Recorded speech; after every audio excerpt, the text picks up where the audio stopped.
Hi friends, very good morning. Welcome to our class. Welcome to Anu Academy. Let us start today's class. Today's class we are going to discuss, we are going to learn about the terms used in hydrodynamic journal bearing. Okay, so let us start today's class.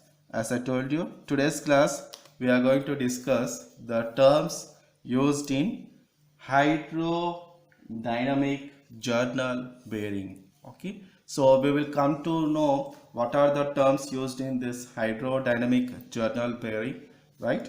So let us start today's class. Okay, so we will take the diagram of this hydrodynamic journal bearing. Yeah, this is the diagram of this hydrodynamic journal bearing. Okay, so this topic comes under the subject design of machine members. Okay, so previous class we have seen the classification of sliding contact bearings, and today we are going to discuss about this hydrodynamic journal bearing. See, once whatever the question you are going to get, you are going to get in your examination, as it is a design paper.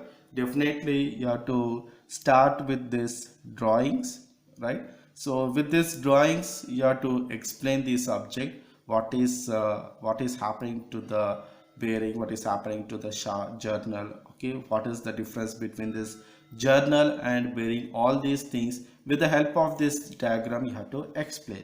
Now we will see what are the things available in this diagram, and how we can learn very in a easiest way.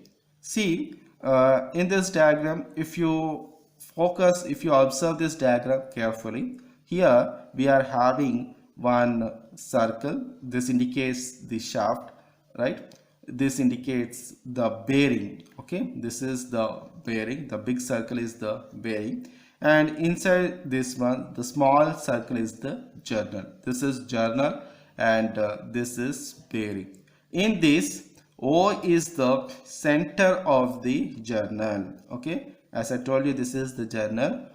This O is the center of the journal, whereas this O dash is the center of the bearing. This O dash is the center of the bearing, and D is the diameter of the bearing. Okay, D is the diameter. So which is D here? This is the diameter of this bearing, capital D. Small d is the diameter of the journal. So for this journal, small d is the diameter, and L is length of the bearing. Okay, L is, small L is the length of the bearing. Okay, so now we will come to know what are the terms are used in hydrodynamic journal bearing. So these terms are related to our problems. Once we solve the problems of bearing, so definitely we use these type of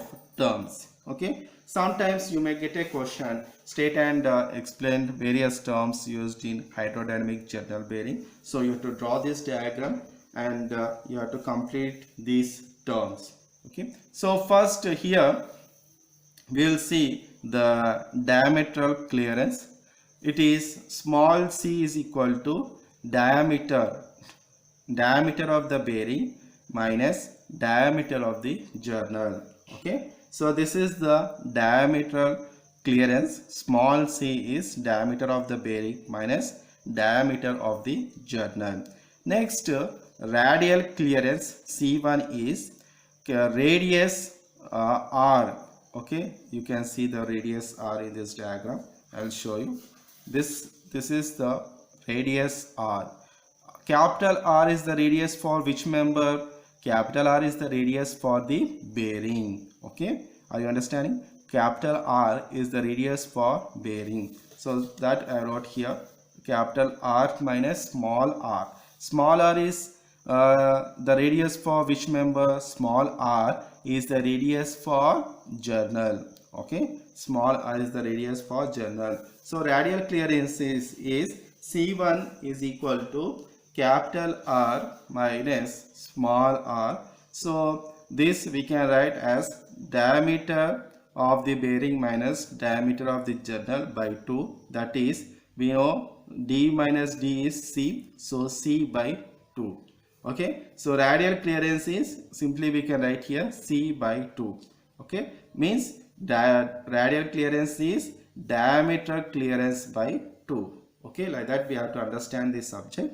Next, most important term which we use in this in explaining the hydrodynamic journal bearing, that is eccentricity.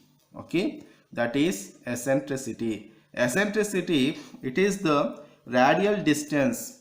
Eccentricity, it is the radial distance between the center O of the bearing and the displaced center O dash of the bearing under load. Okay, under load. So I will explain you this eccentricity with the help of this diagram. Okay, so it is the radial distance between the center O. So this is the center O of the journal, right?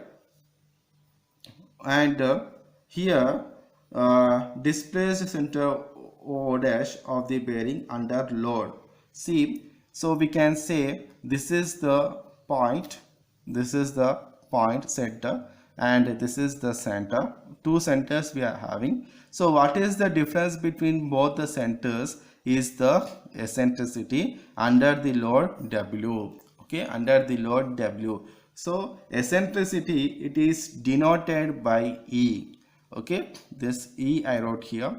Eccentricity is denoted by E. So eccentricity means it is the radial distance between the center O of the bearing and the displaced center. So this is the displaced center O dash of the bearing under load. So this is the load. So this is eccentricity. Okay, so that's all friends for today's class. I think understood today's topic of this terms used in hydrodynamic bearing. If you are having any doubts, please post in the comments. I will give you a reply. Please subscribe our channel. Please like and share our channel. Thank you very much. Thank you for watching.